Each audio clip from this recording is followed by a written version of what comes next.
দেশ কিংবা বিদেশের বিনোদন অঙ্গনের নানা খবর জানুন 60 সেকেন্ডের বিনোদনে। প্রাক্তন প্রধানমন্ত্রী শেখ হাসিনার পতনের পর পরিবর্তনের আশায় ছিলেন অভিনেত্রী আজমেরী হক বাঁধন। তবে 1 বছর পর দেশ নিয়ে হতাশ তিনি।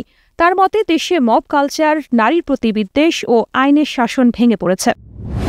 প্রিয়তমার পর শাকিব খানের কোনো সিনেমায় ব্যবসা করেনি বলে দাবি করেন প্রযোজক মোহাম্মদ ইকবাল। তার ভাষায় বড় পরিচালকরা বিদেশি ছবি নকল করে হাইপ তৈরি করেন, কিন্তু দর্শক তা ধরতে পারে। ইন্ডাস্ট্রিতে চাটুকার সংস্কৃতি বেড়েছে বলে অভিযোগ করেন তিনি।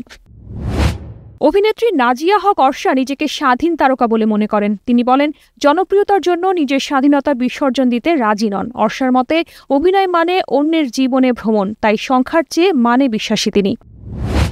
জনপ্রিয় পাকিস্তানি অভিনেতা আহাদ রাজামির ইনস্টাগ্রামে জানিয়েছেন তিনি শিগগিরই বাংলাদেশে আসছেন। তবে সফরের সময় উদ্দেশ্য বা আমন্ত্রণকারী সম্পর্কে কিছুই জানাননি আহাদ। এতে ওয়াফা ও ইয়ে দিল মেরা সিরিজে অভিনয়ে তিনি বিশেষ জনপ্রিয়। লাস ভেগাসে 6টি শো স্থগিত করায় ডলি পার্টনের অসুস্থতা নিয়ে গুঞ্জন ছড়ায়। পরে তার পরিবার জানায় তিনি কিডনি রোগে ভুগছেন এবং কিছুদিন বিশ্রামে আছেন। ডলি বলেন অবসর নিচ্ছেন না, শিগগিরই মঞ্চে ফিরবেন।